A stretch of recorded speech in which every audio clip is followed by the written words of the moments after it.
Assalamualaikum warahmatullahi wabarakatuh. Hai, selamat siang. Saya Nabila Safira dari Pendidikan Antropologi A, Stambuk 2020. Di sini saya akan menjelaskan mengenai pendahuluan, tinjauan pustaka, dan rumusan masalah. Di sini saya akan memenuhi tugas pada mata kuliah penulisan karya ilmiah yang diampu oleh Bapak Daniel Harapan Perlindungan Simanjuntak, SOS MSI. Baik, saya akan memulai dengan pertama, pendahuluan. Pasti teman-teman telah sering kan melihat pendahuluan? Yap, benar. Pendahuluan pertama kali kamu jumpai pada bab pertama pada karya ilmiah. Pendahuluan biasanya berisi tentang alasan dan jawaban mengapa penelitian ini dilakukan oleh peneliti. Serta pendahuluan berisi mengenai landasan topik yang akan disajikan. Sehingga tidak heran bila kita menemukan latar belakang masalah, rumusan masalah, dan tujuan penelitian. Isi pendahuluan biasanya terdiri dari asumsi penulis yang melatar belakangi tulisan atau penelitian, serta teori yang didukung dari para ahli, dan data observasi yang satu topik atau topik yang sama yang mendukung asumsi penulis, dan beberapa temuan dalam penelitian, serta kajian. Memuat secara eksplisit, singkat, dan jelas tentang arah atau maksud tujuan dari kegunaan artikel atau tulisan ilmiah dalam penelitian. Seperti yang telah saya sebutkan di belakang tadi, bahwa isi pendahuluan meliputi latar belakang, rumusan masalah, tujuan dan manfaat tulisan, kajian pustaka untuk deskripsi yang diletakkan pada bab 2, serta metode penelitian atau penulisan, di mana terdapat alasan empirik, yaitu hasil penelitian yang didapat oleh para ahli, dan alasan teoritis yang didasari oleh pendapat ahli, yang menjadi dasar atau latar belakang dari penelitian tersebut. Nah, yang kedua, saya akan membahas mengenai tinjauan pustaka. Tinjauan pustaka. Apa sih tinjauan pustaka? Nah, menurut KBBI atau Kamus Besar Bahasa Indonesia, tinjauan pustaka terdiri dari dua kata, tinjauan dan pustaka. Tinjauan artinya meninjau atau melihat sesuatu. Dan yang kedua, pustaka. Pustaka itu bisa disebut dengan buku atau kitab. Jadi, secara tidak langsung, tinjauan pustaka adalah peninjauan kembali atas buku-buku yang ada. Nah, di dalam karya ilmiah, tinjauan pustaka itu sering dikaitkan tentang meninjau buku-buku atau artikel-artikel yang dirujuk oleh peneliti dalam karya tulis ilmiahnya. Seperti itu.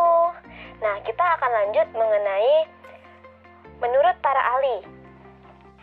Menurut Lidi, pada tahun 1997, ia berpendapat bahwa tinjauan pustaka adalah penjelasan yang berisi mengenai ungkapan-ungkapan dari penelitian sebelumnya yang memiliki kesamaan dengan penelitian yang dilakukan. Jadi, bisa diartikan bahwa tinjauan pustaka adalah penjelasan dari kemiripan yang dilakukan oleh penelitian yang terdahulu oleh penelitian yang sekarang. Tinjauan pustaka juga memberikan batasan logis pada sebuah penelitian. Di bagian ini, dia memberikan petunjuk agar dapat memperhitungkan relevansi antara pustaka yang digunakan dengan karya ilmiah yang peneliti gunakan. Tinjauan pustaka juga memiliki strukturnya tersendiri loh. Yang pertama, pendahuluan, pembahasan, juga kesimpulan. Sedangkan dalam skripsi, tinjauan pustaka diletakkan pada bab 2 dengan judul Tinjauan Pustaka dan Landasan Teori. Kita sudah mengetahui pengertian tinjauan pustaka dari KBBI dan para ahli. Sekarang, apa sih manfaat dari tinjauan pustaka tersebut?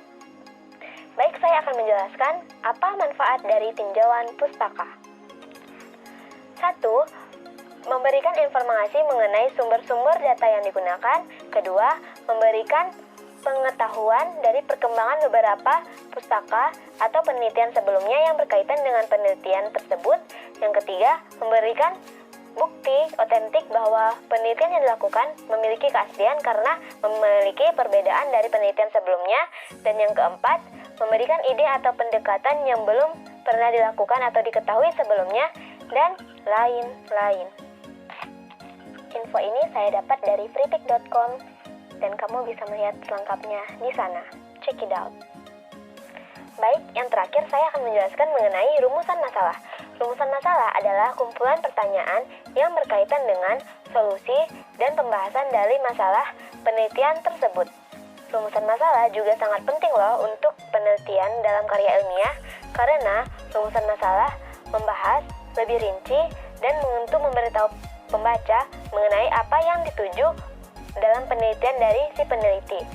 Rumusan masalah biasanya membahas tentang 5W1H. 5W1H itu adalah siapa, apa, mengapa, di mana, dan bagaimana. Tetapi paling banyak digunakan adalah apakah dan bagaimana. Rumusan masalah dalam karya penelitian biasanya diletakkan bersama bab 1, bersama latar belakang, tujuan, dan manfaat, serta keaslian dari penelitian. Jawaban dari rumusan masalah biasanya diletakkan di bab 2, bersama pembahasan. Sekian penjelasan dari saya mengenai pendahuluan, tinjauan pustaka, serta rumusan masalah. Bila ada dari penjelasan saya yang kurang dimengerti, mohon maafkan saya, dan terima kasih. Assalamualaikum warahmatullahi wabarakatuh. Sampai jumpa.